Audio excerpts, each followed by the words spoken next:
Okay, so let's take a look at this packet that I gave you. This is the one that I gave you guys yesterday.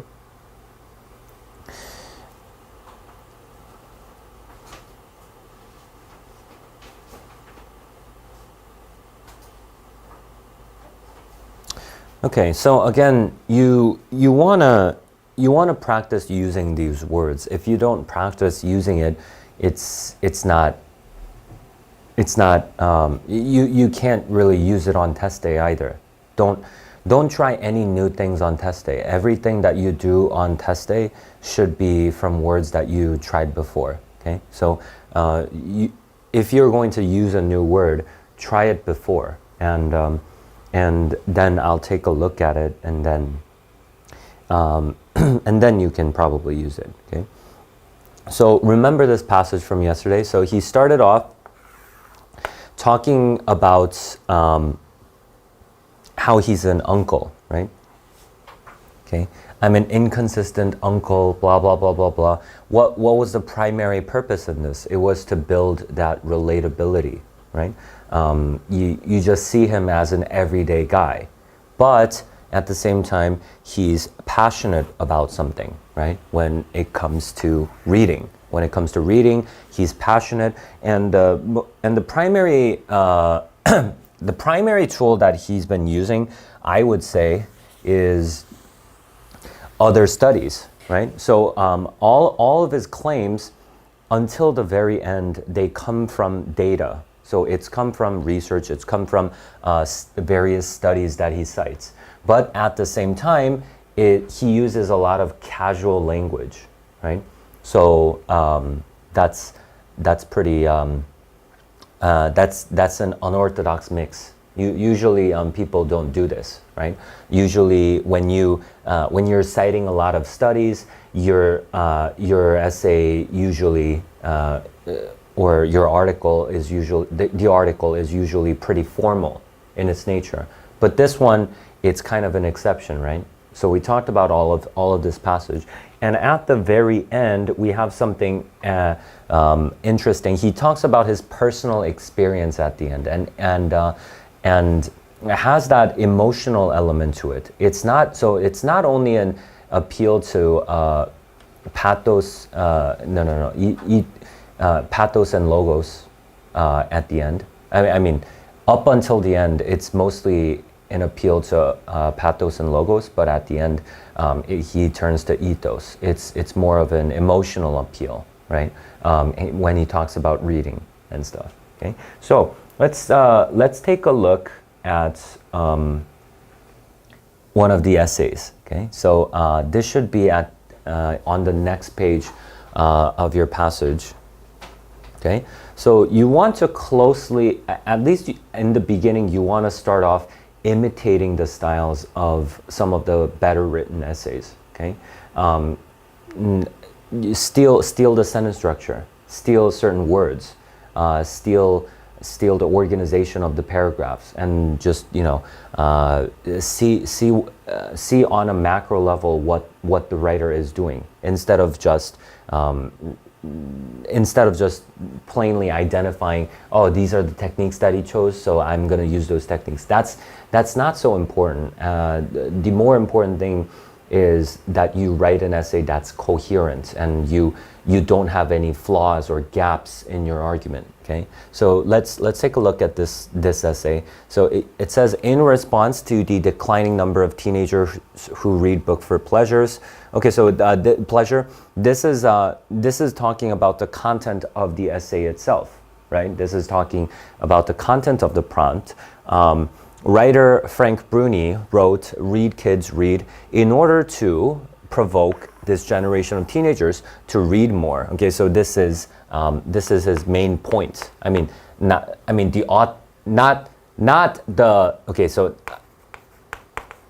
the writer of this essay, right?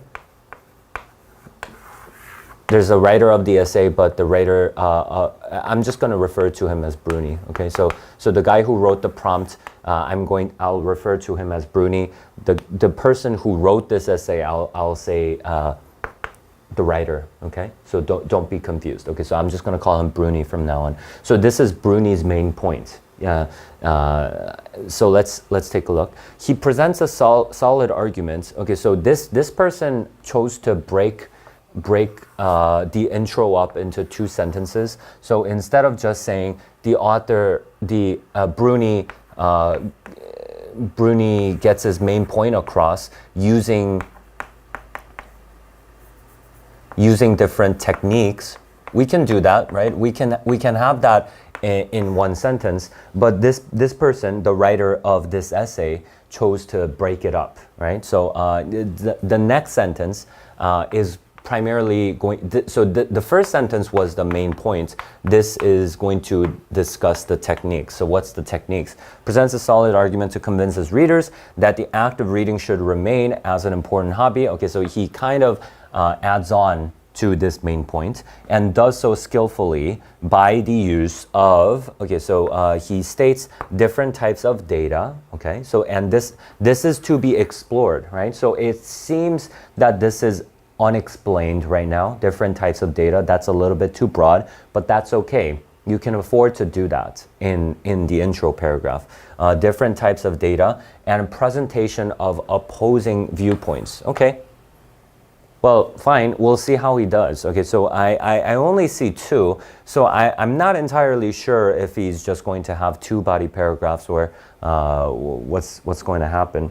Let's take a look. So let's take a look at his body paragraph, see what he's doing. So first thing I'm expecting different types of data. He may or may not discuss it. Sometimes some writers, they choose not to include in the intro the first paragraph that they're going to discuss. If they dedicate the entire first paragraph just to discuss the setup, just that the first 2, setup meaning the first 2 paragraphs.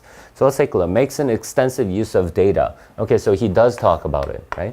Okay, so extensive use of data. So you remember how in the intro he said different types of data, but he rephrased this, right? And that's good. So it's a subtle rephrase, but it does add some more information, right? Extensive, right? It's not just different types, it's also extensive. So a little bit of addition of meaning here, but that's okay, and it's even good, okay? So yeah, so he rephrased this extensive use of data to persuade his audience. Okay, so just a very simple topic sentence. That's okay, that's fine. You can do that, right? So you just, bam, this is your main point. Like this is my main point as a writer, and that's okay. You can do that as long as you immediately elaborate on that. So let's see if he immediately elaborates on this. At first he presents, okay, good. He presents comparative data. Okay, good, right? So now he added on to that information even more. So instead of just saying different types of data or extensive use of data, he said comparative data now. Well, we know that that's true, right? In the very beginning, when he compares the decline of reading, I mean, the readership in the past versus the present, right? So he's probably going to be talking about that. That's okay. So keep track of this rephrasing. So these are things that you could potentially use. Maybe you can even use the same words, all right? At least when you're trying it out. So in the intro, he said different types of data. Now he's saying extensive use of data. Now he's saying comparative data, showing the decline. Okay, so showing so whatever's following showing is going to deal with the content, the what of the passage. It's not necessarily about the how now, it's about the what. Okay, so what was that data about? The decline of teenagers who read for pleasure. Yeah, well, something obvious. I mean, it's not so fancy here, and that's okay. Okay, so this is the main thing that he wants to get across in this second sentence, and that's okay. But now you need to explain this. Well, what are the 2 things that are being compared? In the next sentence, now you should write about that. If you're not writing like that, then it's the wrong way. That's how you should write. if you, I mean, even for your school essays, if you introduce a vague or ambiguous term, you should always keep in mind that the readers are gonna have question marks popping up in their heads. Okay, so you should always immediately follow that up with an elaboration, illustration, or I don't know, just define it, something like that, right? So, so what is this comparative data going to be? The mere fact that the percentage of 17-year-olds who consider reading as a hobby has decreased from 31% to 20%. Okay, so he elaborated on this even more now, right? So see what he did? Okay, so he started off with this in the intro. Now he said, okay, extensive use of data. And then he rephrased it one more time saying comparative data. And now he specified. Okay, so that's how he framed this information, right? So instead of just blandly quoting this, he did this. And this is good. I think it's a good development, okay? So this is something that you can do. This decrease from, okay, blah, blah, blah, shows the readers that there is, okay, so, shows the readers. Okay, so we're probably going to be discussing the consequence, right? So what impact does it have on the readers? That's good. That's the main thing that we want to have, right? So far, so up till this point, we only had the claim and the reason, right? Claim and the reason. Now he's discussing the consequence. What really happens? What really happens to the readers, or what is he trying to show the readers when he introduces this comparative data? What is that? That there is in fact a problem. Okay, so it alerts them to a problem. Okay, so this is not enough. Okay, so if you just write like these, I don't know, these 6 words and say, hey, this is my consequence, it's not enough. You need to, but you can start off with the short sentence. That's fine. You can start off with the short sentence, but you need to elaborate on that. This is not enough, okay? So let's take a look. This serves as the foundation on which, okay, so I wanted to see a little bit more on this, right? So he doesn't elaborate on this, right? I mean, as obvious as this might seem, you want to make that connection very, very obvious, right? So such a drastic, so you could say something like, such a drastic decrease would indeed surprise the readers and force them to recognize this as a problem. That would have been a better way to put it, right? There is indeed a stark contrast between 31% and 20%. And such a staggering difference points to the readers a pertinent problem or something like that, right? So you want, this is not enough. So I would say this is what the essay did not do so well, okay? So I mean, he was doing good up till this point, but I was expecting him to elaborate on that, but he just moved on to something else, right? Okay, so this serves as the foundation on which, okay, so, well, what is this sentence doing? This sentence is tying it into the main argument. You know, I always said you want to end your paragraphs by tying in the argument to the main points, right? You want to say, okay, well, these are the impacts that it has. Well, how does that connect to the main point? What kind of impact is it going to have on the main point? And this is that sentence, and this is good. Although, again, like I said, I wanted him to elaborate on this. Serves as a foundation on which Bruni builds an argument. Okay, so so how he ties this idea in to the main point is that this is a foundation. So this is the tie into main point, tying the knots. Bruni later goes on to describe many advantages of reading. This sentence seems a little bit out of place if he does not explain it better in the next part. Why? Because this paragraph is about the extensive use of data. I mean, you specified that you're going to be talking about data, but okay, later he later goes on to describe many advantages of reading. I don't see how this ties in to your main point or the author's later point. The assertion that we'll see though.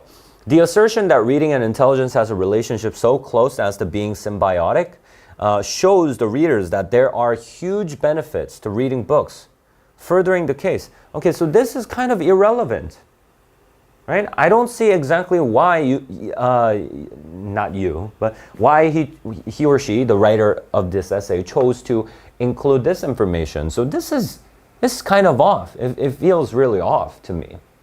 Okay. I mean, yeah, it's true. It's true. So you won't get any reading points off. You won't get any writing points off, right?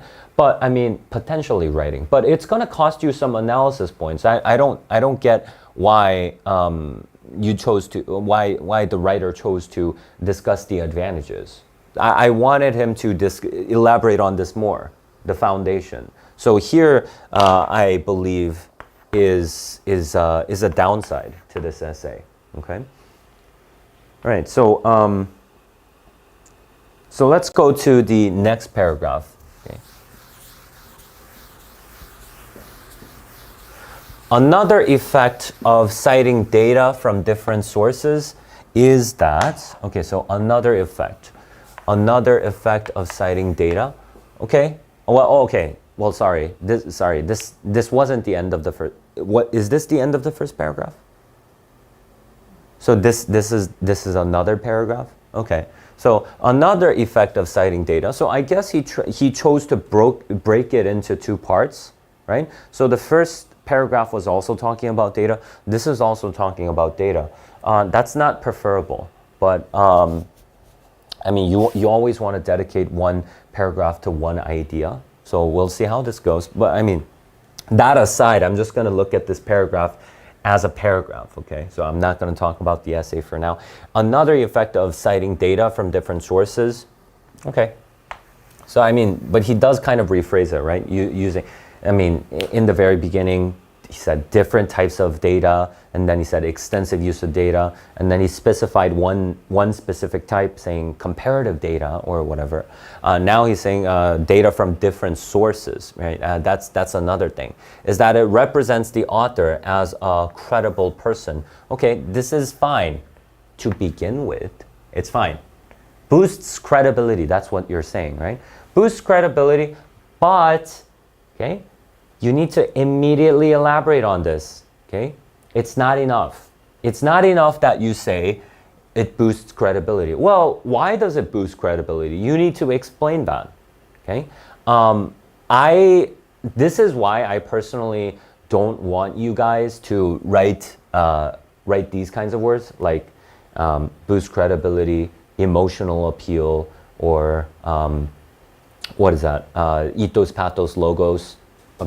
So that's why don't I want you guys to include these words? Because you guys often just stop here. But if you don't stop here, that's okay. If it helps your writing, if you feel like it helps the flow of your essay, you can include it, but you need to directly expand on it. Expand upon it right after you mention the fact that it boosts credibility. Okay, so how does it boost credibility? Readers will take more faith in his assertions, as they would now know that he is passionate about the topics enough to have researched it thoroughly. Yeah,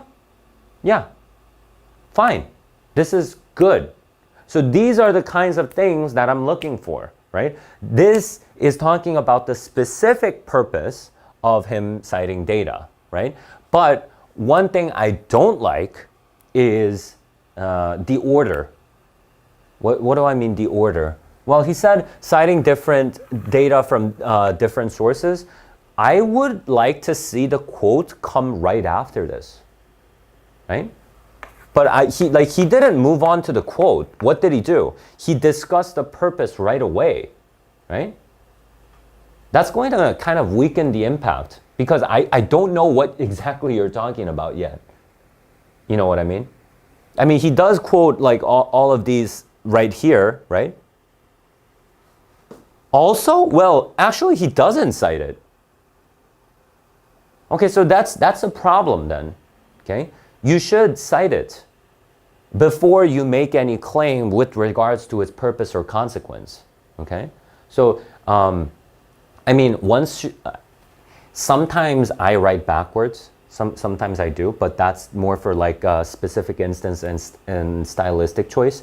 But you guys shouldn't do that, at least in the beginning. You guys should always do that thing that we talked about. You guys introduce that claim, and then you introduce your reason, which is the quotes, and then you discuss the consequence. Okay, so you should always go in this order. Okay, I mean, I'm not saying each idea needs to be one sentence. It can be a series of sentences. It doesn't matter, right? I'm not saying this needs to be one sentence, this needs to be one sentence, this needs to be one. I'm not saying that. It could be many, right? Or these can be just one sentence together. I often do that also. Introduce the claim and then put the quotes at the tail end. That's okay. Okay? But I'm saying it's easier to go in this order. Then it's just going to naturally flow. Okay? So that's something that you guys should practice. And this guy did not do it. Okay? So not a big fan. Let's take a look. Also, citing those eminent sources such as, right, so he's moving on to something else now. So I'm not so happy about this. Report from Common Sense Media and a study done in Emory University. Okay, so I mean, he talks about these different studies help to build trust in the reader's mind. Okay, it does build trust, okay? But, okay. Eminent sources. So he did make a weak connection, but I mean, in your guys' writing, you guys' writing, I want to see a little bit more, I don't want this subtle argument. I want it to be more direct. Meaning, so, I mean, yeah, you do. Well, why does it build trust? Why does it build trust? Oh, okay, so he actually discusses it here. I thought he was only going to, I thought he was going to take it for granted. So if you just say build trust in the reader's minds, that's the same as saying, oh, it's a credible person, right? Establishes him as a credible person. It's not enough. It's too vague, okay? But does he explain that? Indeed, these hard and fast facts. Okay, good. So by rephrasing this, you added a little bit of more argument to it. Backed up by studies done by renowned institutions. Good. Good. Cannot be argued against. Good. Good. So this is what I want to see. Instead of, but you can do this, okay? So you can start off mentioning build trust and then move on to the specific. That's okay. But what I'm worried about is you guys just mentioning this. If you stop here, no analysis points for you. You're not going to get any, okay? You need this sentence in order to get that analysis point, okay? So, yeah, so it's hard to argue against this. Presenting such data as those from the University of Virginia, which claims that reading can act as blah, blah, blah. Okay, so this is also a quote, also enables the author to use technical words, which establishes a sense of authority in itself. Readers feel like the author is well educated on this matter. I mean, yeah. I mean, I can't technically argue against this, right? Because technically it's right. But, I mean, yeah, okay, we'll let that go. So this is a separate claim, right? So we have two separate bits in this paragraph. You know what I mean, right? So claim, reason, consequence here, and then claim, reason, consequence here. That's okay, you can do that, right? But I know it's all talking about data, but he quoted two different parts and discussed their separate effects. You know what I mean, right? You guys know what I mean? Okay. So that's what he's doing in this paragraph. So it's better. Okay, it's better than the previous paragraph. Let's take a look at the next one. It says,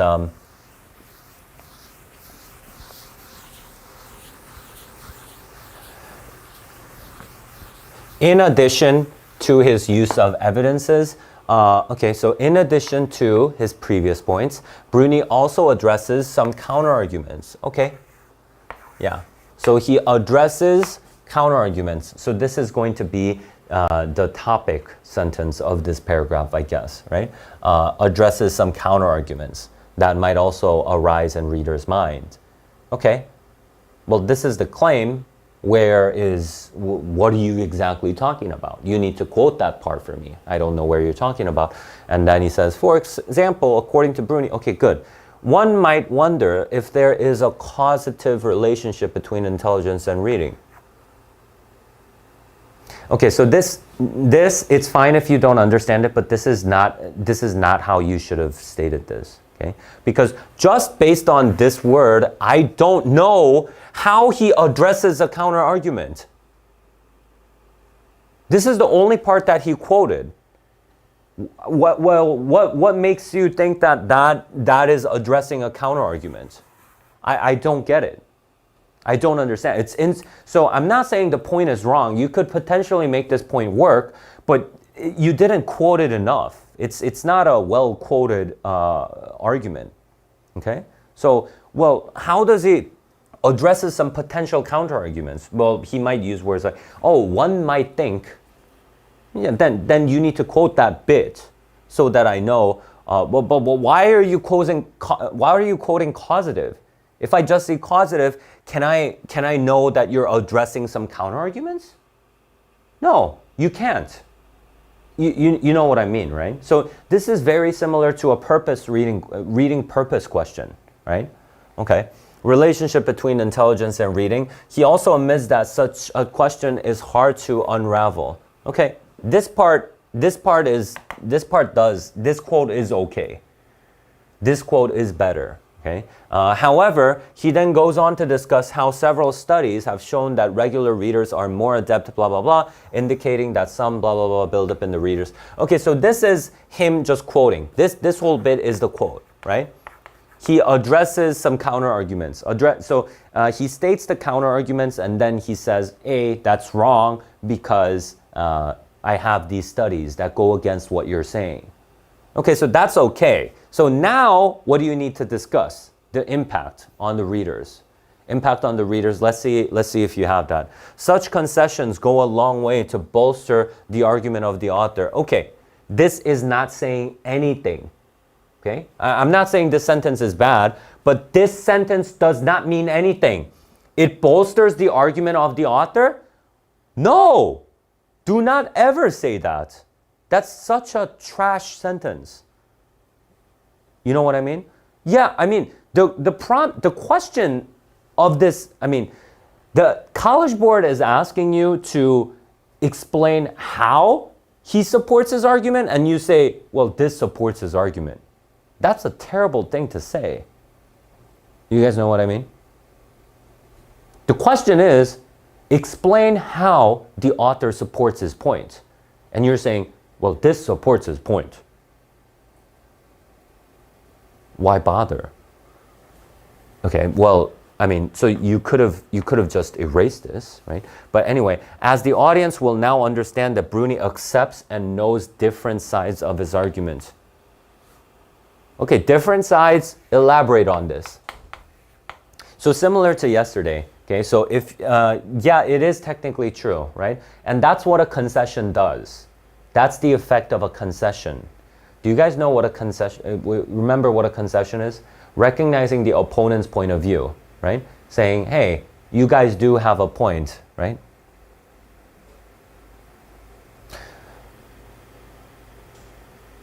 Just, let's talk, I mean, this is the example that I told you guys. If your mom, if you mess up on your test, you messed up your school test and then your mom's like, hey, why did you mess up?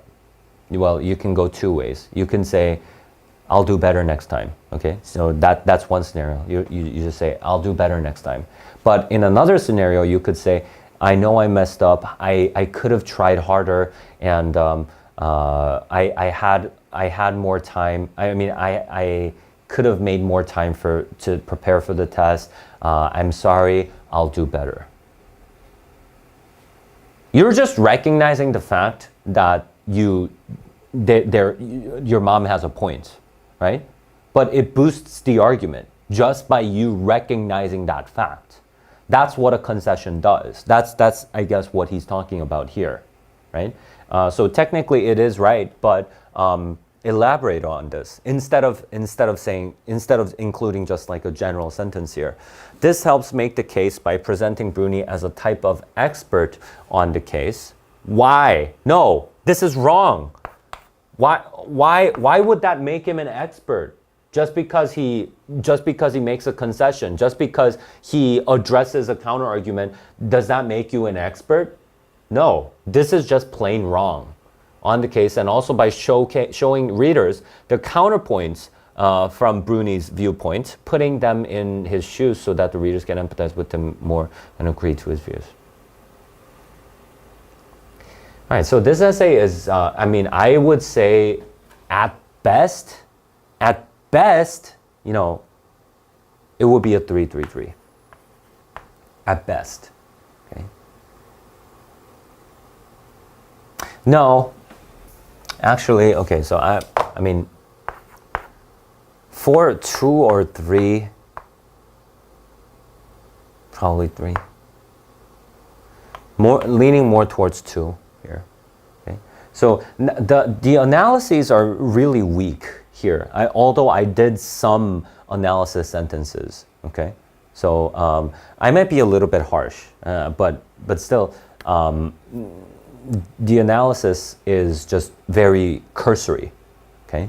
So we'll take a look at another example, and this example, from what I remember, is a lot better than this one, okay? So let's take a look at another essay. All right, so you don't need to do this. Come on, okay? This is a little bit too much. It's a little bit too much, but if you're really well versed in the essay, you can do this. Like include all these extraneous information. Why? Because you know the people who are grading your test, they're also people, right? So they can kind of have I don't know, prejudices about you. So if you write like a really stellar intro, they can potentially think, oh, you know, this person knows how to write, right? So you have that positive. You can make them have that positive frame of mind potentially if you write like a really stellar intro. But I wouldn't sweat it too much just now. Okay. Well, anyway, Frank Bruni writes, read kids read in the New York Times to emphasize how reading is a valued activity. Okay, very simple. I mean, just the main point. Just the main point here, Bruni's main point, which is, you know, you can't go wrong with it. Fine. Always. It's okay. You know, just say, yeah, okay, so this is what he says. This is his main point. He employs tone. Okay, good. You just jumped.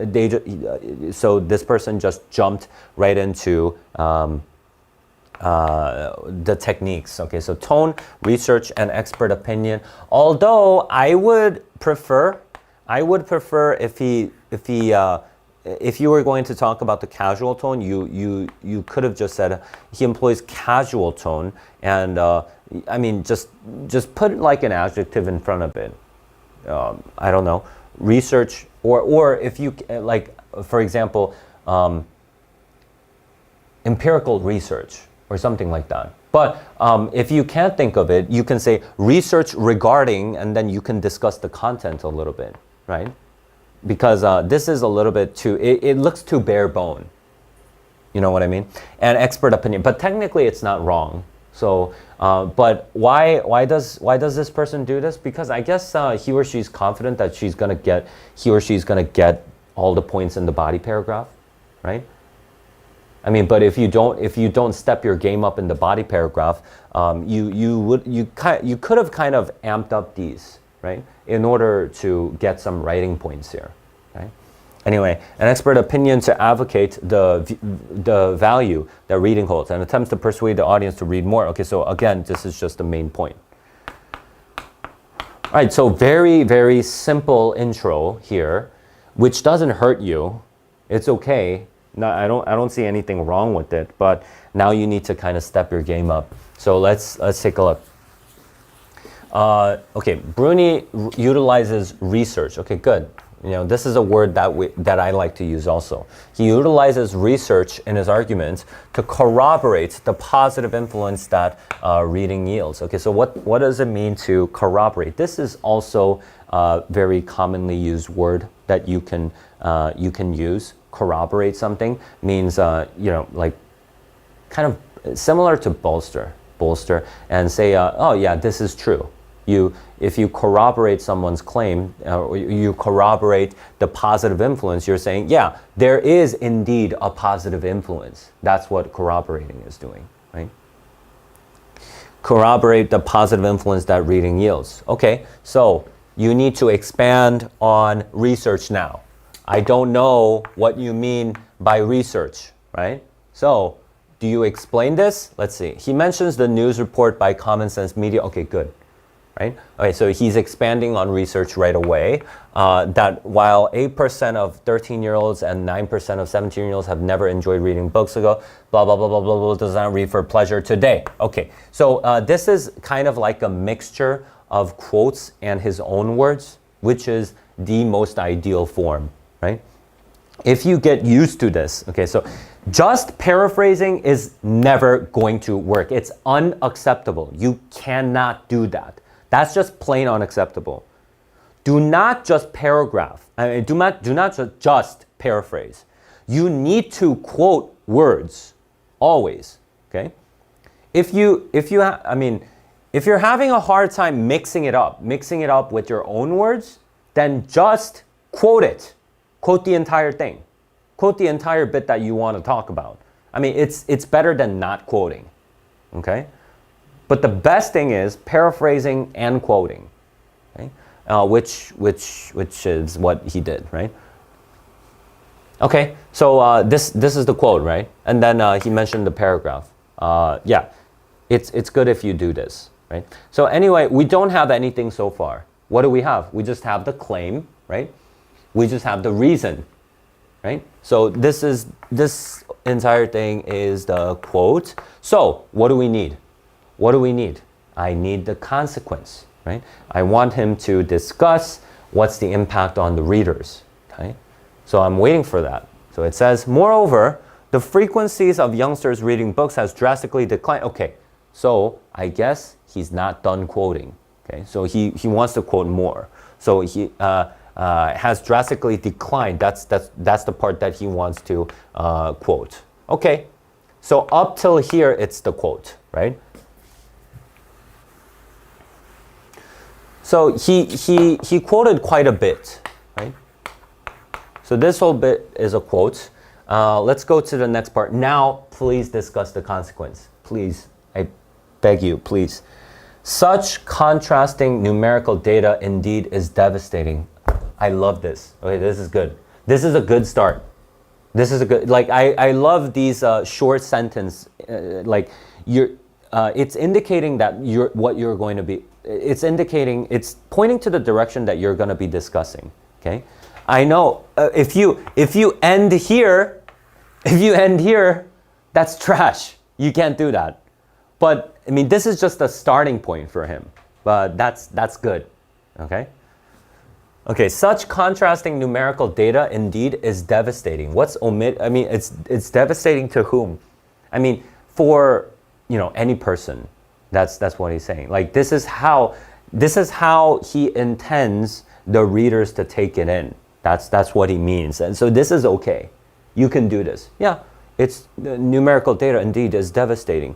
As long as you substantiate it, though. Can you? I mean, devastating is a pretty strong word. So let's see how you live up to that. Let's see how you do it. Okay. Bruni shows the contrasting reading habit of teenagers from the past and that of today. Okay. Well, okay. There's nothing new here. It's just rephrasing, basically, right? It's contrast to foreshadow the potential decrease in employment kids will find in reading. Huh? Potential decrease in, I thought he said employment. Enjoyment, right? Potential decrease in enjoyment that kids will find in reading.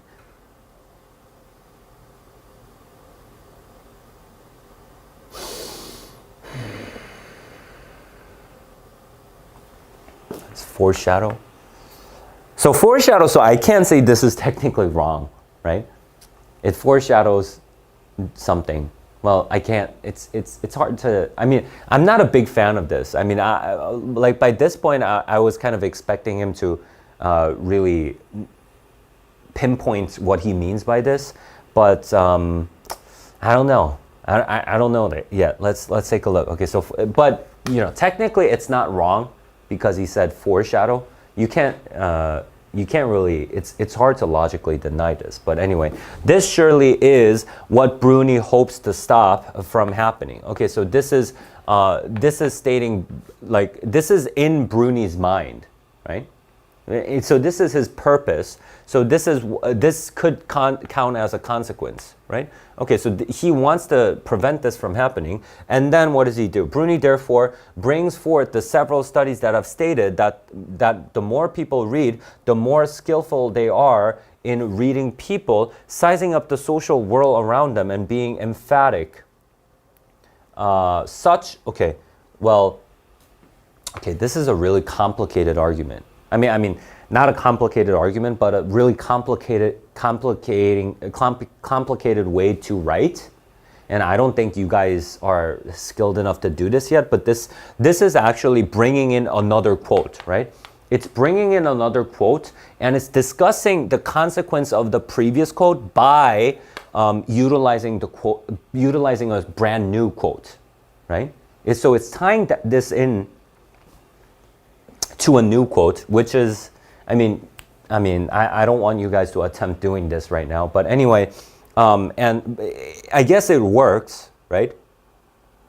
So he brings in several studies. So he has this contrast, and he doesn't want to make this happen. So he talks about other things, and then it says such consequence that is socially beneficial to the community adds evidence to Bruni's claim that reading is a valued activity. Okay, so socially beneficial.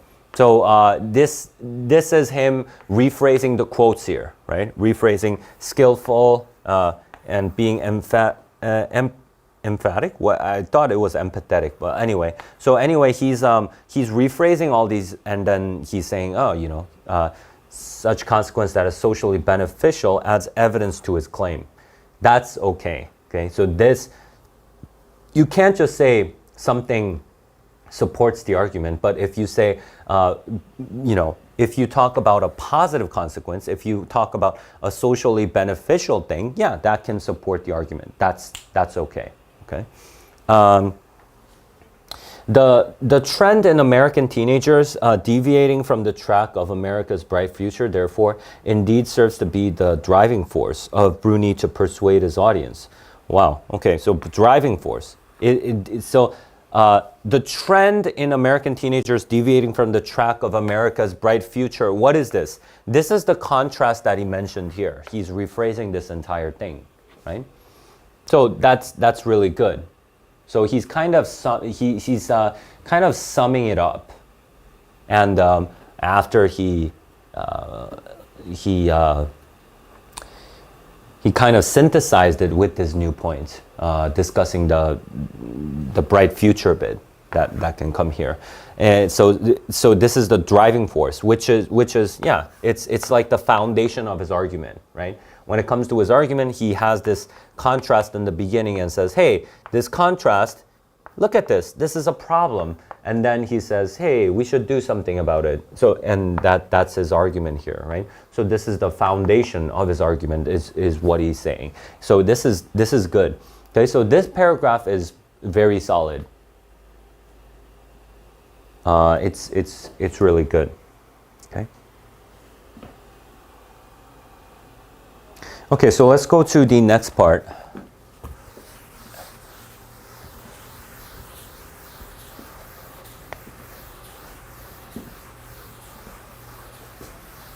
All right, so this is the first sentence. Bruni employs expert opinion for citation in order to add credibility. Okay, I said I don't want you guys to say this, but when you're stating the main claim, you can. Okay, what I mean is again, you guys know what I mean, right? I'm saying don't expect this to be your sole explanation. That's what I mean when I say this. But if you feel like you want to include it in your main topic sentence of the paragraph, if you want to start off by saying this, if you use this as a starting point, that's good. It's okay, as long as you supplement your statements. Okay. So he uses expert opinion to add credibility to his argument. Okay, so let's take a look. Alluding to the report from neuroscientists at Emory University that blah, blah, blah, blah, blah, blah, blah. Okay, so by quoting them, Bruni relates the habitual act of, relates the habitual act of yielding, what? Relates the habitual act of reading yields positive, so I guess there's a grammar mistake here, positive effect in our body to show the overarching influence reading has on not only social but the physical aspect of a person. Okay, so so enhanced brain activity, regular course of enhanced brain activity, that's going to come to this, right? So he's saying, hey, the effects, it's not only social, but there's a physical aspect to it. That's what this research did, right? So this is good, okay? All right, so this is just basically quoting, but you're also discussing the what here, right? What's the expert opinion actually saying? So he just kind of paraphrased that also, okay? Citing that the students who are part of blah, blah, blah, blah, blah, witness increased ability to focus and concentrate, and extending blah, blah, blah, reading to blah, blah, blah, Bruni is successful in displaying the benefit that truly endows reading to regard as a worthwhile activity. Okay, so I guess you just kind of, kind of end it here, and this, I guess, is what he intended to be the consequence. And I would say that's okay. It's sufficient. It's not something so great. It's not like amazing or anything, but it works. It does the job. It can be, I mean, it's pretty self-evident, right? Okay, so if you he cited expert opinion, and that expert opinion was saying it affects, reading also affects people physically, and that helps his argument. Yeah, I guess you can say that, right? Next part, citing that the students who are part of blah, blah, blah, blah, blah, witness increased ability to focus and concentrate, and extending this effect, Bruni is successful in, okay, so this is the consequence. Displaying the benefit that truly endows reading to be regarded as a worthwhile activity. So this is him bringing home the point, right? Yeah. So he's talking about the benefits of what you get, right? The benefits that you get. So it's a major rephrase, and this is something that you should work on. So I mean, I don't expect you to do this kind of rephrasing right away. But anyway, so this is very similar to the first quote, right? So he's talking about another quote, and this is also discussing the consequence. So it's kind of done pretty elaborately here. So the quote and the consequence, they're all intermingled here. The reference to expert opinions, therefore, is surprising. Okay, so he says, yeah, so it's surprising. Why is it surprising? Well, because of this and this, the physical aspect, and then there's benefits to it. The words from experts add a sense of alertness to the readers of Bruni's article. Okay, yeah, okay, so so he said surprising, and then he said alertness. Knowing that even numerous authorities have revealed their study. Okay, so yeah, I mean, that's just a natural reaction that you get when you read experts saying something crazy. You're like, oh, wow, this is actually true, right? If someone in Harvard University said, yeah, the coronavirus, it's going to end soon. You're like, oh, I guess there's some people who can think like that. I mean, as opposed to someone who's just your next door neighbor, right? If people from like a well-known institute say that, you have that alertness. You're like, oh, okay, so experts are saying this. Kind of, that's what he's saying, right? To those who may have been skeptical about the author, may realize how the issue of declined reading rate throughout America is not something to be overlooked. Okay, so sorry.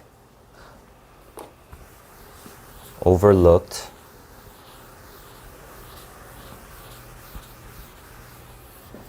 Overlooked as claimed by the authorities. Moreover, Bruni also mentions a remark from the psychology professor. Wow. Okay, so this paragraph is really loaded. So this is like a 1, 2, 3 set. So he has 3 different quotes just to serve this paragraph.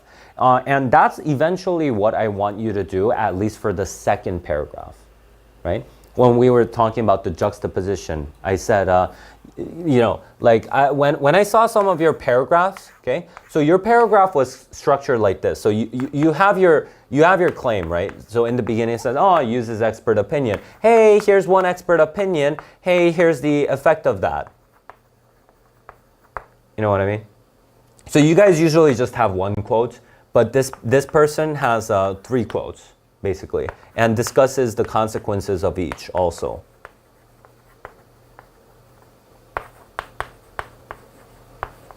Okay, so this is eventually what you want to get at. As claimed by blah, blah, blah. Wait, where was I?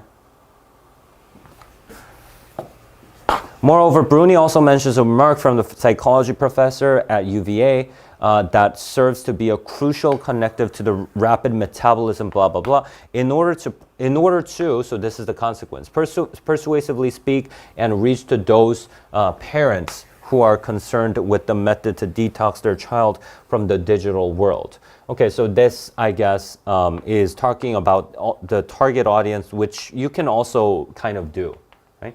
Target audience, saying, oh yeah, you know, this is kind of for these kinds of people who would think that, right? This kind of expert opinion would appeal to this particular group of people. Realizing that the widespread detrimental factors overloaded in present day can be resolved by reading gives Bruni's argument credibility thanks to the direct operations brought from the experts in the wide field. Okay, so we see a whole bunch of rephrasing. Don't worry too much about that. If you do the rephrasing consciously, you will improve in that. Okay. So just make sure you don't want to use the same words over and over again. But anyway, you see the structure that's being done here, and the consequence is consistently there. Okay? So whenever you make a claim, you want to follow it up with accurate quotes. And then once you have those accurate quotes, you want to discuss the consequence, the purpose, and what that quote is trying to establish, right? So that's the structure that you should go in, and this does that actually really well. And it's just a lot. The quantity is a lot. Your quantity of writing is also pretty important. If you want to get like a really high score. And so this is a lot of points. Let's go take a look at the next paragraph, and then it says, lastly, Bruni uses tone word. Okay, I would say tone words, right? Tone words to express his concern. Okay, good. After referring to the contrasting reading trend that is shown by the Common Sense Media, Bruni shortly adds that it is a marked and a depressing change. Okay, so here he's, I guess, talking about diction mostly, right? So this is his quote, right? Him saying, hey, I'm going to talk about marked and depressing change. Okay, then what does this do, right? Now you should be thinking about consequence. The acknowledgement to his being inconsistent about too many things, yet steady. Okay, so again, this is a quote. All right, so we have quotes up until here. And then it says, the tenor of his word indeed appeals to the reader's emotion. How?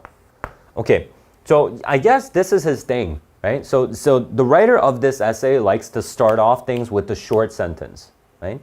And that's pretty good. I mean, I hate to see essays that have just like really long sentences just repeating over and over again, that doesn't give good rhythm to the essay. But here we have a mix of short and long sentences, and that can potentially add on to your writing score, as long as you follow those short sentences up with pretty elaborate long sentences. So appeals to the reader's emotion. Okay, how does it appeal to the reader's emotion? I don't know. You should discuss that. The audience can realize how the consequence that Bruni sees in his own eyes of current trend can be transferred through his usage of word that resonates in his readers. Okay, yeah. So audience can realize, but I don't want to use the audience as the subject, like we talked about. Okay, so I don't like that about this essay, right? You don't know if the audience is gonna feel anything, right? The only thing you know is the author's purpose, right? The author is trying to doing this. The author seeks to make the audience feel this way. You can say that, but you can't say audience, but I guess, I can't really deny it because he said can. Audience, I mean, if you say audience might, if someone says, hey, it might rain today, can you deny that? No. Even if it doesn't rain, he can say, hey, I said it might rain, right? So, I mean, he's saying audience can realize, right? So there is that possibility. That's what he wants to talk about. But again, I don't like using audience as a subject, okay? So the audience can realize how the consequence that Bruni sees in his own eyes of current trend can be transferred through his usage of word. Okay, so I mean, this is a really complicated way to say it, but what's the consequence that he's talking about? It's probably the negative consequences, right? So people don't really read, blah, blah, blah, blah, blah. Kids aren't reading. They won't get to experience all these good things. They won't get this good skill set, right? So this whole thing is just modifying this consequence, right? So the consequence can be transferred through his usage of word. That's what this sentence is trying to say, right? And what's that word? The word resonates in his readers. Okay, so that's something that you can use. Why don't you steal this? Resonates in his readers. Resonate. I mean, choices of words that resonate in the readers. Yeah, if you say like depressing, marked, right? Moreover, his personal description of books to be passionate, to stir emotions and spark thoughts, to repair, blah, blah, blah. Okay, so all of these quotes. Okay, so again, all right, so this is like a two quote bit, right? This paragraph. Blah, blah, blah, reveals his affectionate attitude. Okay, good. Yeah, his affectionate attitude, passionate emotions. So the author's always, when the author uses connotative diction, the author's always going to have things that he likes and things that he doesn't like. In a persuasive essay, it's usually like that, right? So back in the Let There Be Dark passage, he was talking about like, he was associating light with all these negative connotations, right? Light pollution, bulldozers, blah, blah, blah. But when he was talking about darkness, he said like natural and other good words, right? Quiet, stillness, something like that, right? Anyway, affectionate attitude he has to reading. His explicit description of books is intended to show what he hopes his readers to keep in mind about reading. Okay, so I guess he elaborates on that consequence. Okay, this is really stellar. I would easily give this 444, this essay, right? There are some grammar mistakes, and some of the sentences are not cleaned up properly, but they understand because you only have 50 minutes to write this. So it's okay. You don't have to try to write perfect sentences, but you shouldn't say the wrong things. Like we talked about yesterday, you don't want to have unwarranted claims. That's something that you want to be most careful about. But okay, so conclusion. when you're writing, you should always be, I mean, when you're writing your body paragraphs, you should always be thinking, okay, claim, reason, consequence, right? Claim, reason, consequence. It's fine. You can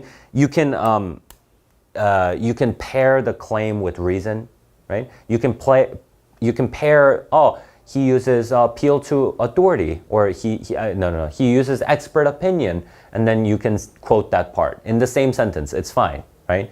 But after that, you need to discuss the consequence, which is the most important thing. And that's going to, I mean, because that's the thing that's going to get you analysis points in your essay. So make sure you do that. So we don't want to flip it around and you don't discuss the consequence first. Although later on you might be able to do that. I mean, that's a little bit more advanced writing if you talk about the consequence first. Right? Anyway, okay. So any questions so far? Okay. Let's take a break. When we come back, I'll take a look at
you guys should write.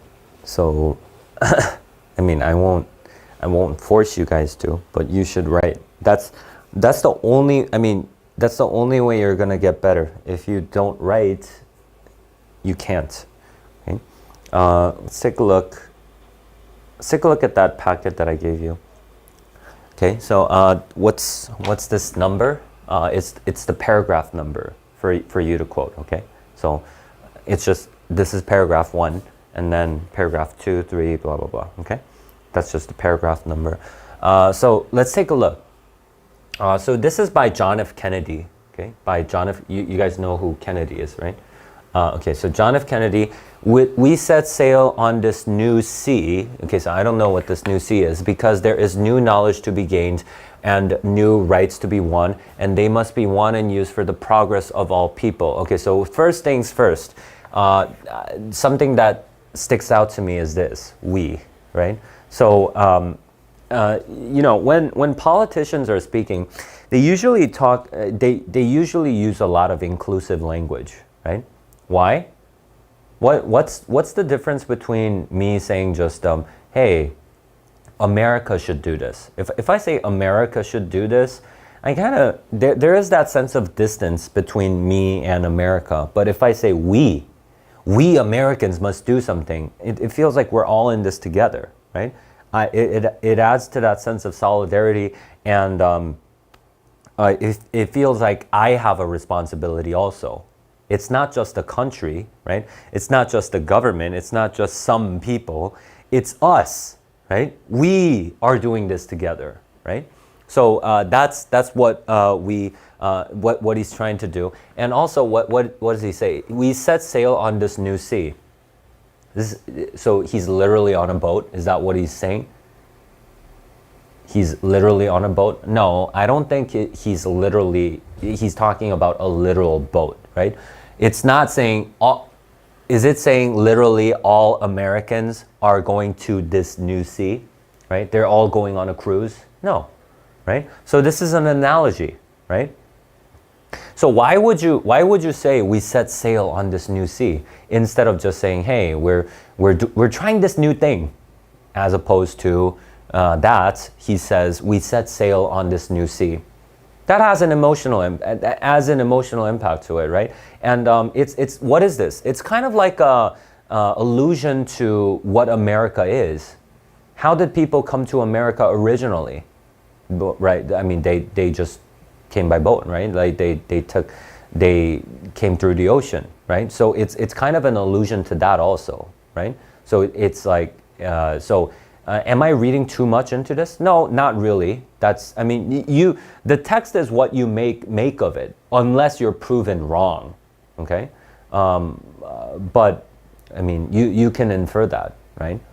So yeah, he's using this kind of language to say, hey, we're Americans. We have this rich history. Remember, we all came from here, and now we're going to new territory, right? Okay. So it adds to that sense of excitement and possibilities and their roots, their history, everything, right? Because there is new knowledge to be gained, and okay. So he's using the words new again, right? All right. So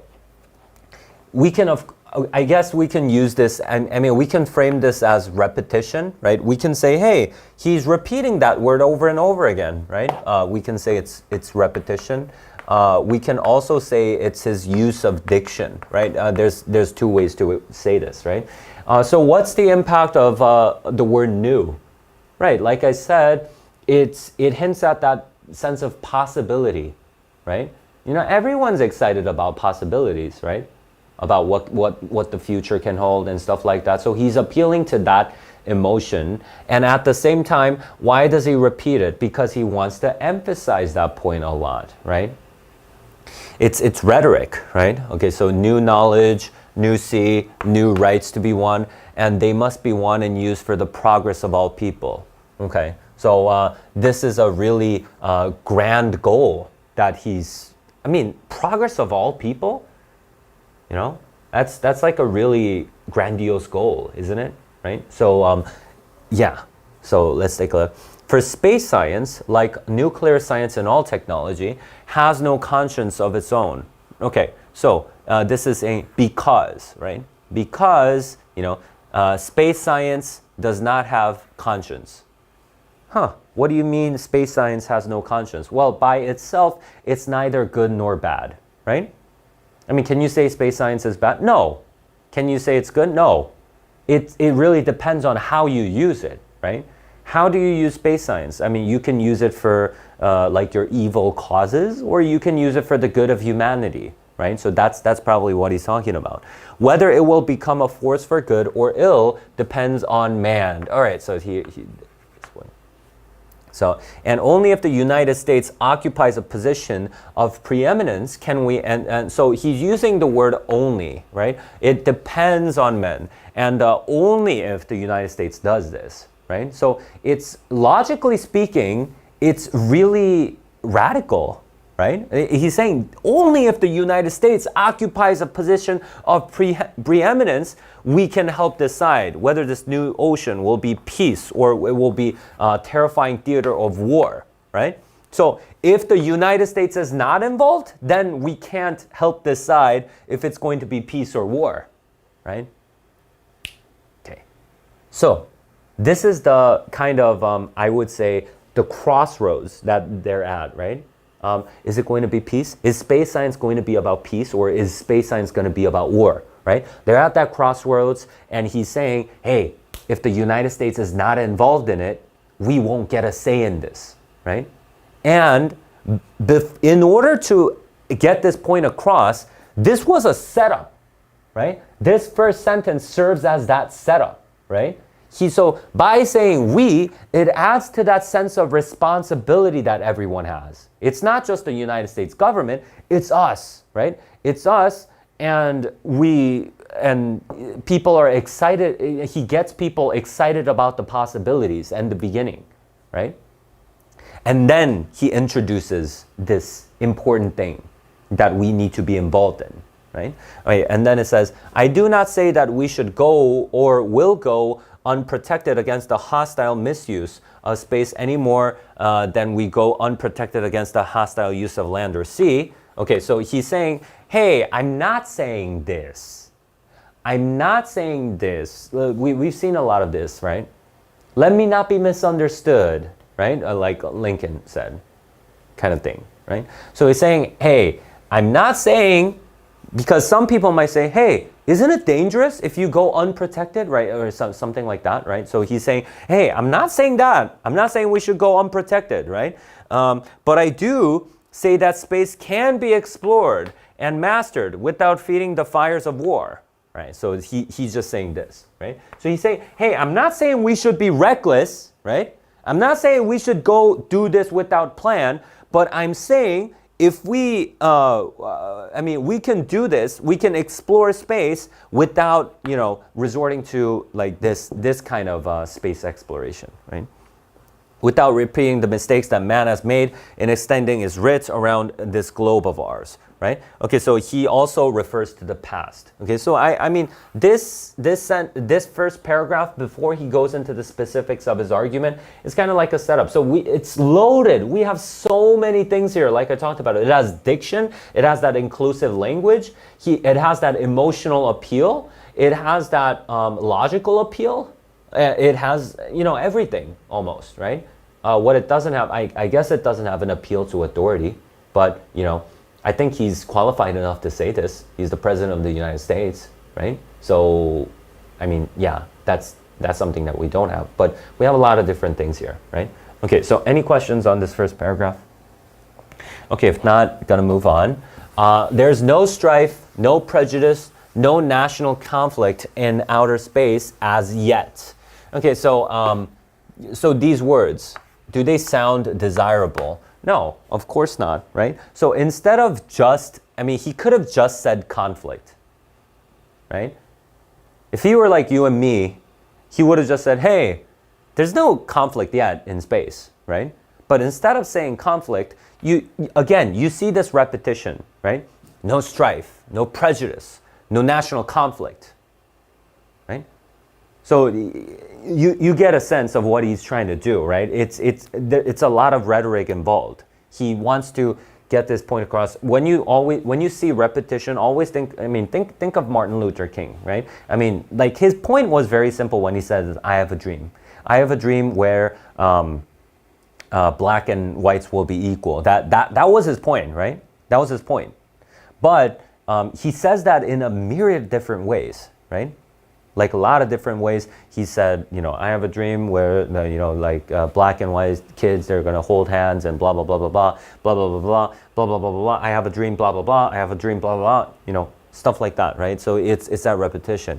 Its hazards are hostile to us all. Its conquest deserves the best of all mankind and its opportunity for peaceful cooperations. So do you see this contrast? Okay, so on one hand, we have national conflict, prejudice, strife, hostile to all mankind, and on the other hand, we have opportunity, right?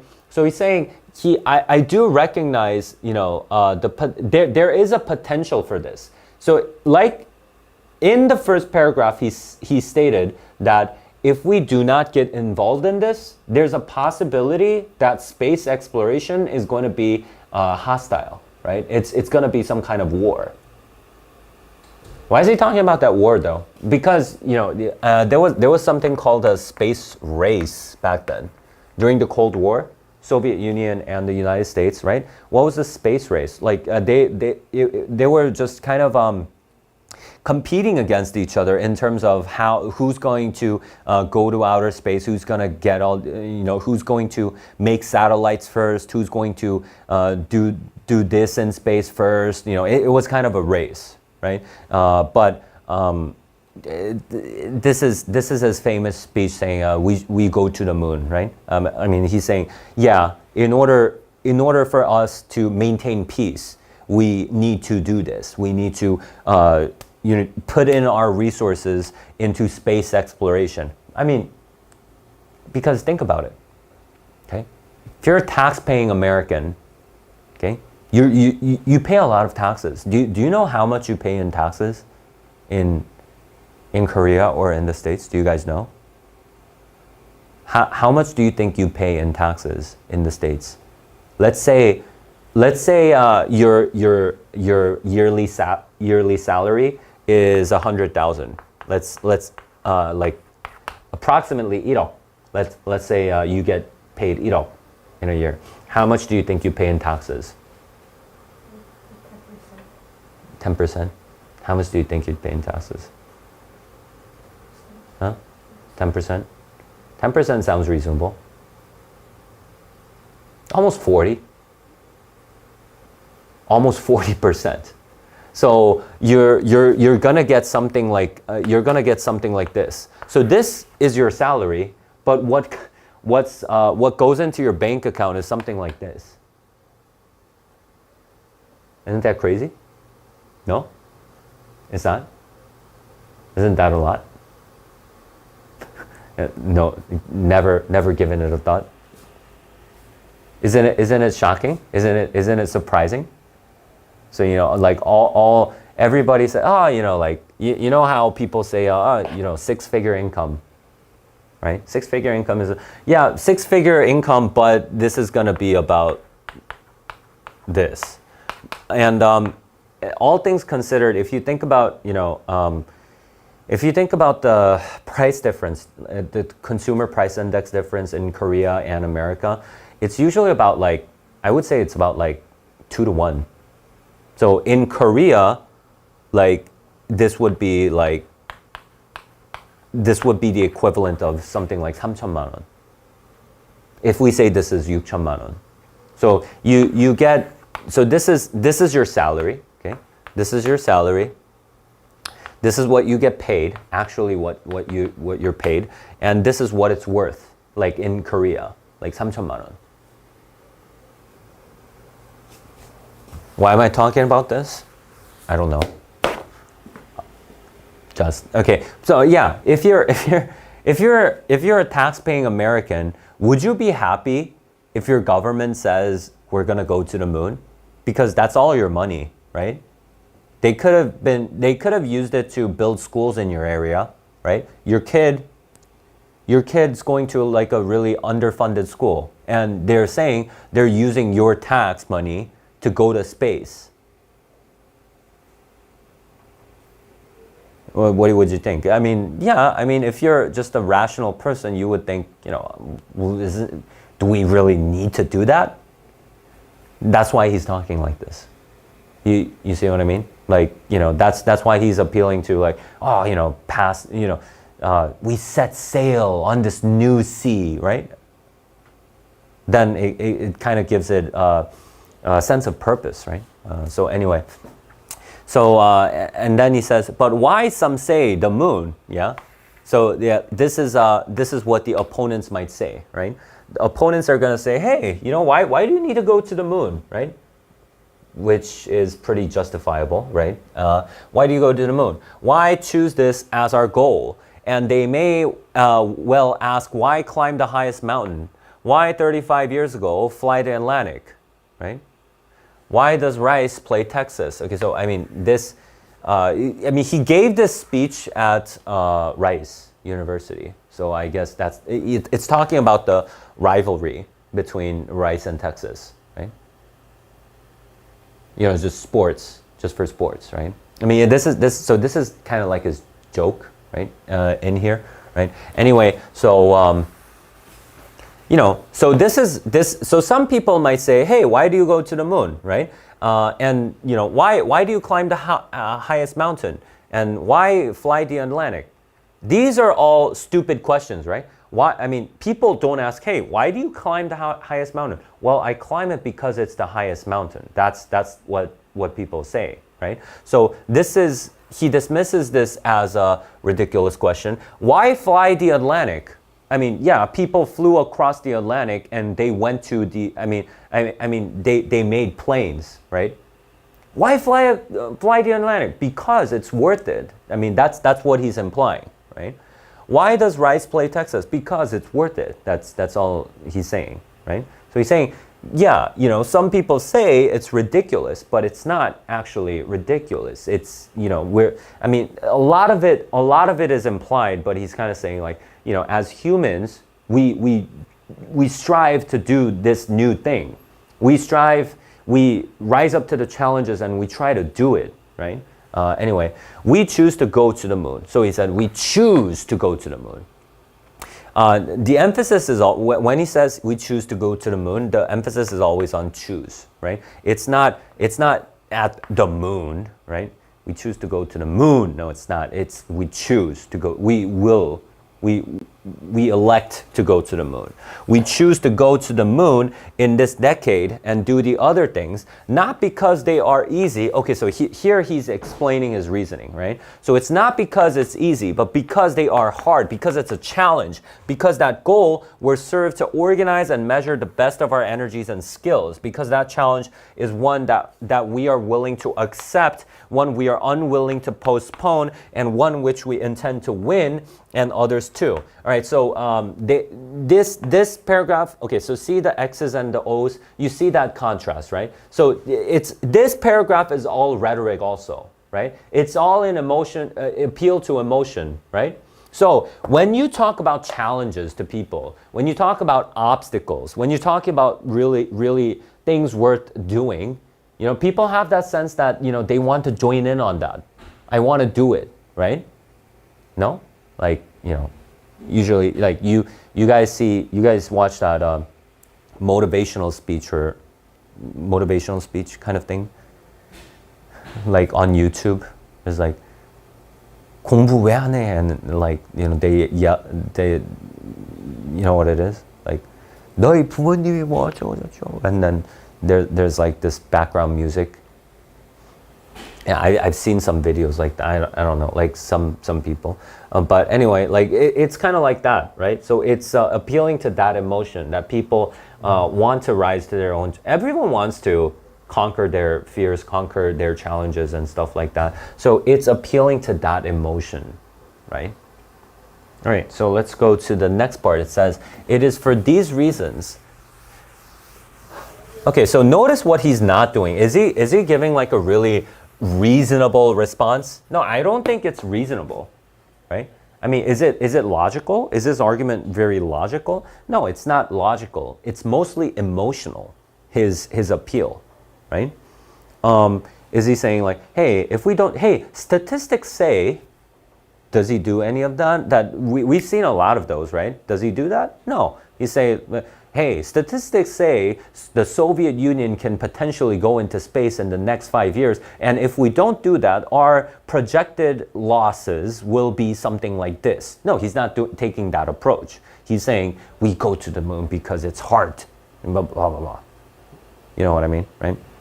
All right. It is for these reasons that I regard the decision last year to shift our efforts in space from low to high gear, okay, low to high gear, as among the most important decisions that will be made during my incumbency and the office of the presidency. Okay, so he says this is one of the most important decisions. So again, you know, like he just highlights that. But he doesn't really have any real reasons. I mean, no offense, it's not like, I'm not saying I disagree with him or anything, but he doesn't have really logical reasons, not any facts, right? It's just some kind of general sense, right? To be sure, we are behind and will be behind for some time in manned flight, okay? So yeah, so this is acknowledging that they have a weakness, but we do not intend to stay behind, and in this decade, we shall make up and move ahead, right? Oh, did you guys watch that movie, First Man? Okay, fine. Okay. The growth of our science, that's a, you guys know Neil Armstrong? Who's Neil Armstrong?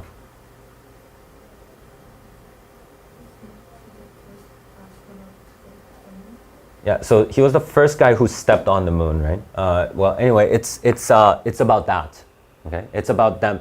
It's about them, you know, practicing and rehearsing and everything, and then them going to the moon.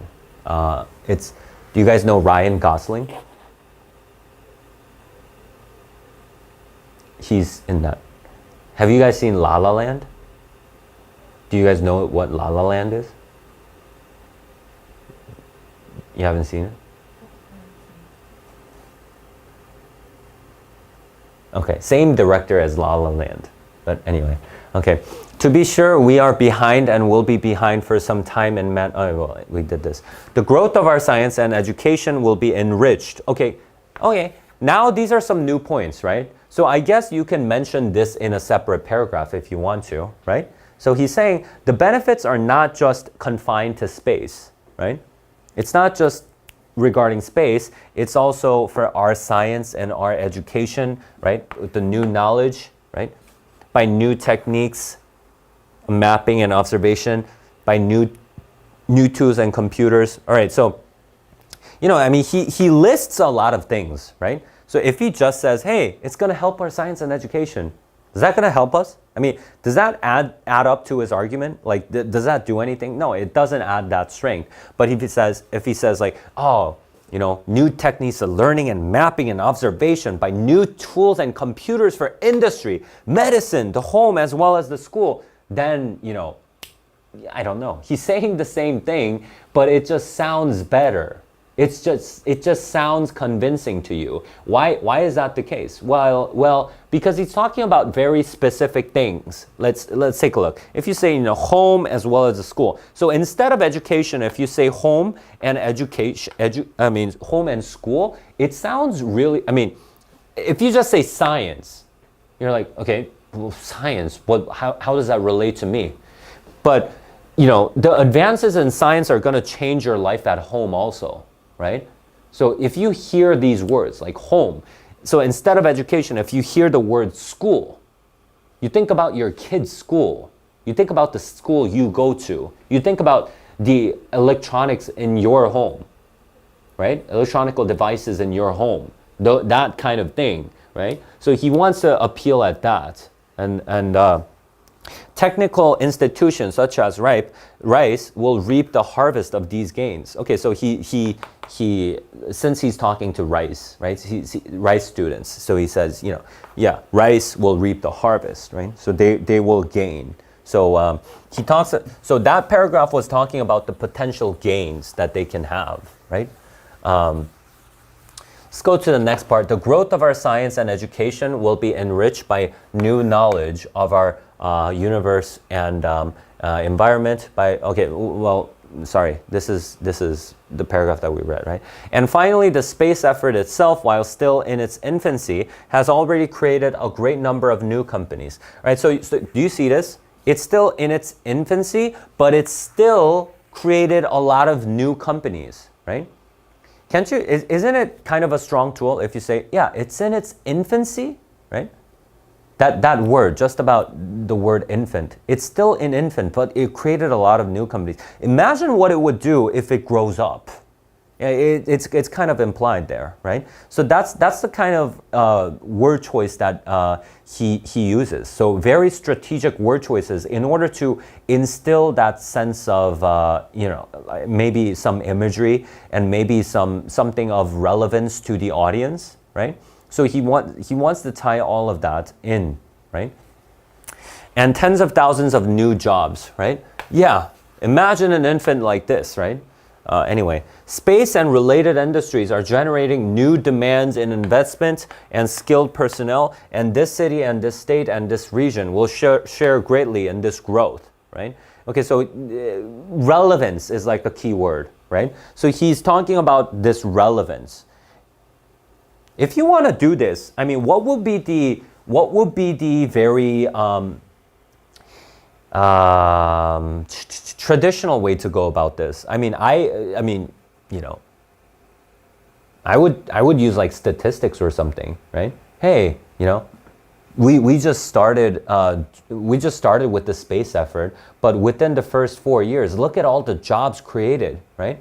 Look at all the new companies. Hey, how many companies, according to according to this report, 10 more companies, 10 more big businesses have started up and blah, blah, blah, stuff like that, right? But he doesn't do that. It's all about relatability. It's all about relevance. It's all about that emotional appeal, right? What was once the furthest outpost on the old frontier of the West will be the furthest outpost of the new frontier of science and space, right? So there's something about the word frontier when it comes to Americans, right? You guys know Star Trek? Have you guys seen Star Trek before? You know how in Star Trek they say, space, the new frontier. No? Did you watch all the Star Trek movies? Huh? Just the what? Yeah. All the recent ones? Just one? Okay. Well, anyway, they always end with this line, space, the new frontier. And then, I'm not so into Star Trek, but, like they have this line, that tagline that goes along with Star Trek. That's how they end all the movies too. That's always the last line of the movie. It used to be a TV show. Do you know that? It used to be a TV show, like a really popular TV show, but they remade it into a movie. But anyway, frontier. Well, anyway, so frontier. Do you guys know what a frontier is?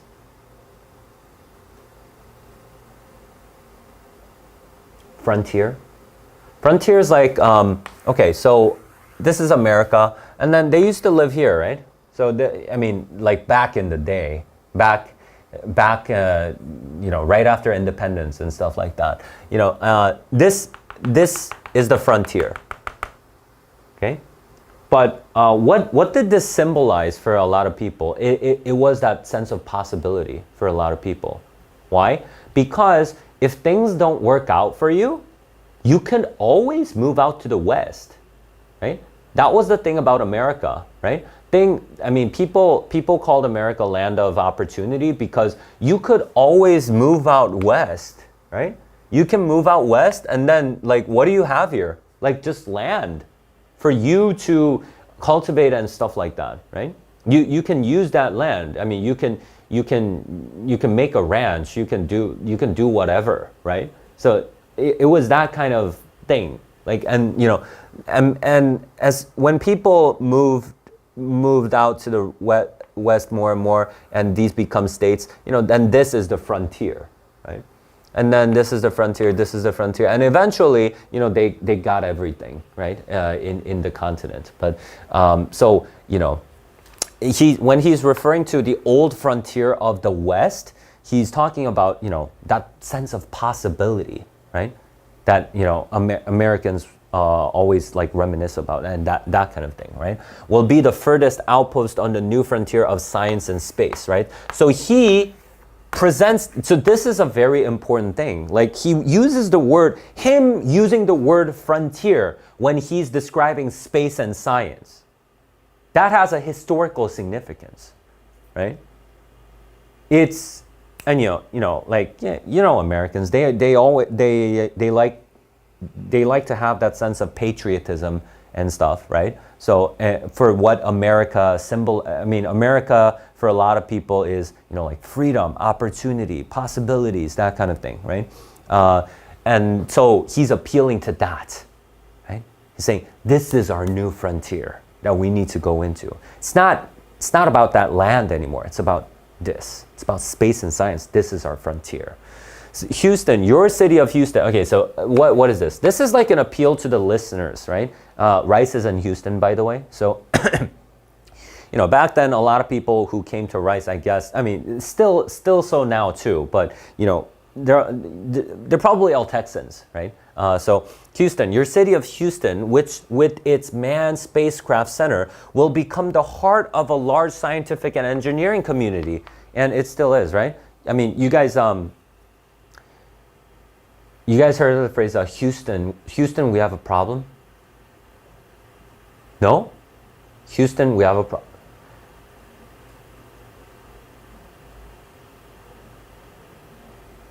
So okay, Houston, we have a problem. So that was back when on the Apollo mission, like they were trying to go to the moon, and then like you can listen to that recording on YouTube, the exchange between the astronauts in the aircraft and the NASA base. And they apparently they had like a really big problem, and it's in the movie and everything, and they say like, oh, Houston, we have a problem. And that's like a phrase used pretty, it's such a famous phrase in US history, and a lot of films use it. Houston, but Houston, why do they say Houston? Because their base is in Houston. So they, when they refer to their headquarters, they say Houston, right? So that's what he's talking about. He's saying, hey, your city is gonna be like this great science center, right? Because you're gonna have NASA there and stuff like that. It is still there, right? During the next 5 years, the National Aeronautics and Space Administration expects to double the number of scientists and engineers in this area, right? To increase. So now I guess he's talking about all the numbers. So now after all that emotional appeal, now you talk about the numbers, and it's like, oh, this is real, right? This is real. It's really happening in our city, right? I really like this, right? In plant and laboratory facilities, and to direct our contract for new space efforts over $1 billion from the center in this city, right? So, if you're a Texan, you're gonna love it, right? And then it says, many years ago, the great British explorer, George Mallory, who was to die on Mount Everest, was asked, why did he want to climb it? Okay, so, he's kind of ending his story with like a quote from a well-known explorer, right? What is he trying to say? Do you think this is gonna, like, he's gonna talk about some kind of statistics or whatnot? No, it's gonna be like this emotional appeal, right? He said, because it is there. Okay, because it is there. Okay, so basically he just said it just, but it's very philosophical, right?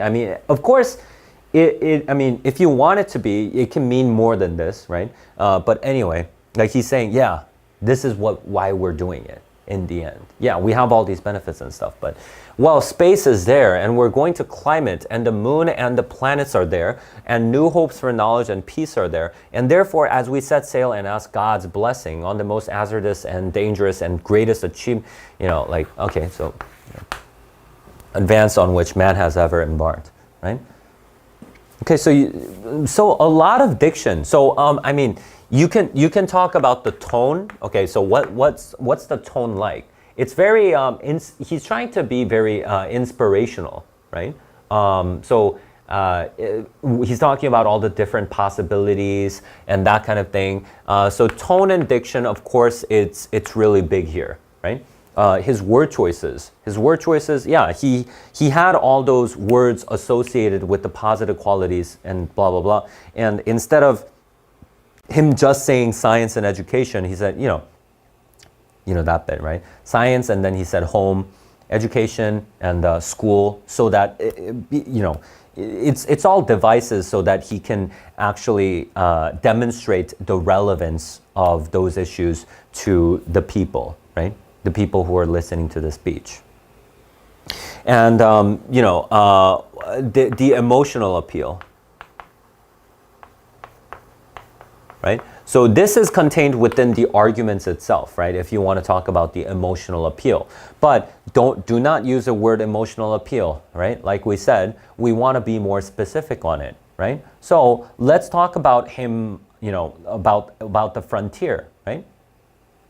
Why did he mention the word frontier, right? Okay, I guess you could discuss this in when you're discussing diction, but you can also just quote that whole bit and you can talk about the emotional weight of that. Because the people that he's addressing, okay, it's addressing the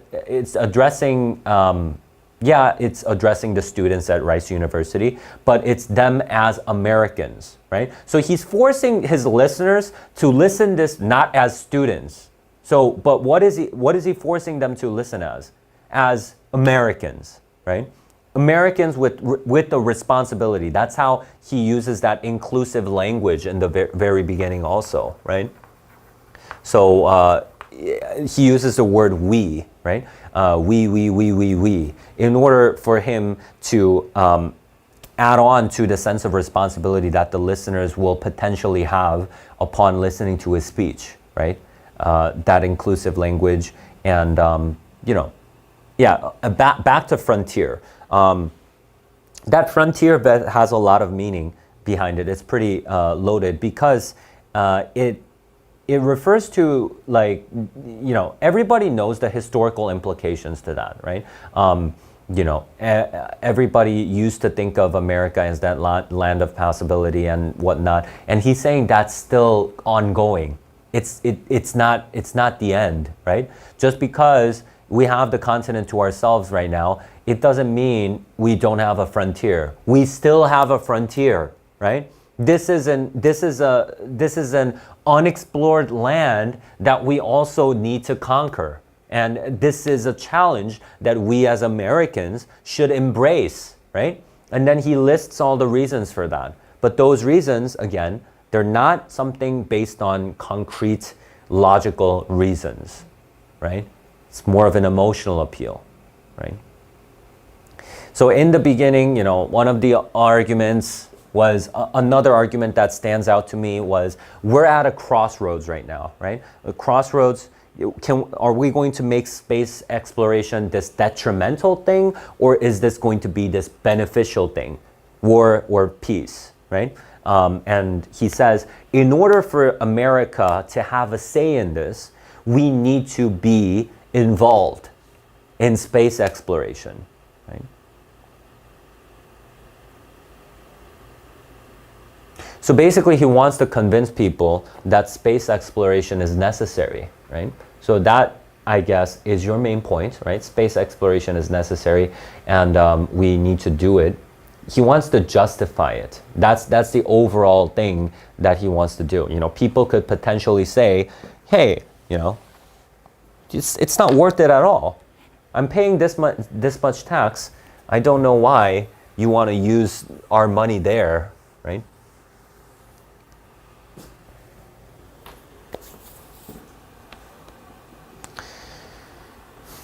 Okay, anyway, Any questions on the passage? Okay, we're just going to take a look at the intro here. Okay, so let's take a look. So this is a sample essay. It says the powerful impact of President Kennedy's speech at Rice Stadium, blah, blah, blah, decision, blah, blah, blah, towards blah, blah, blah, blah, blah, blah, blah, lies in the eloquence and universality with which he weaves his appeal. Huh, okay. Well, this is kind of an unorthodox way of starting, but let's take a look. Okay, through analogies as well as acknowledging and addressing the concerns of those. Okay, so he addresses the concerns and he uses analogies towards the idea of space exploration. Okay, so so I guess this can be our number 1, this can be our number 2, and this can be our number 3. Okay, so he's not writing in the traditional sense, right? He's not just listing the 3 techniques, but I guess he, you know, kind of divides it up here. Solidified by references to prior exploration.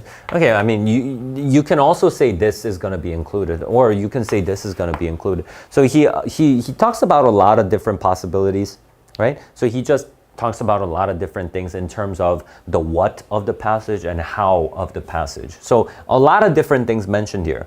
But what I want you to do for homework is I want you to try writing this, okay? 3 paragraphs. 3 paragraphs. You can choose anything, okay? So you can choose anything that you want. It doesn't have to be the ones that we discussed. It can be, you know, some other things if you want to try and practice that. So why don't you guys do that, okay? And, okay.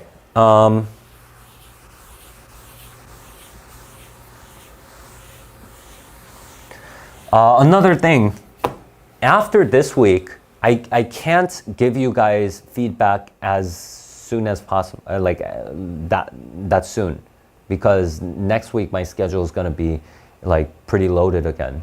Right now, I don't have any AM classes except this class, so that's why it's okay. But so you should write this week so that I can give you feedback. Okay, I can do it. I can do a little bit in class, and I can also talk with you after class if you want. Okay, if you're watching the video and you wanna talk with me one-on-one, just let me know. We can schedule a session, and then we can talk about your essay. Okay, so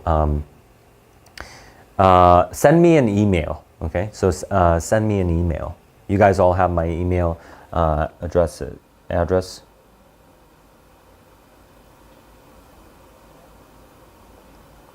Okay, so any questions?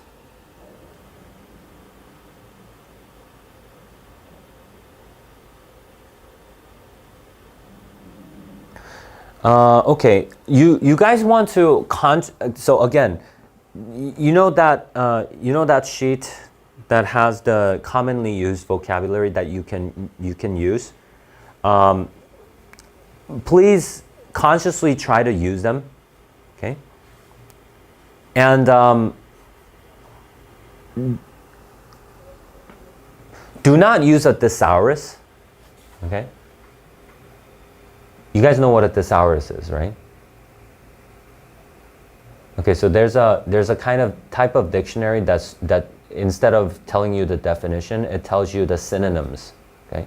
But you shouldn't really use a thesaurus and try to rephrase using a thesaurus. You should try looking up, I mean, you know, based on the essays that we've read, you should try and steal phrases, and you should try and use some vocabulary that's used there from what we've covered, okay? But also you can try the words that are listed there. Those words should be easy to use for you. And it can actually change quite a bit on your essay. So that. Okay, so if you guys don't have any questions, yeah, good job.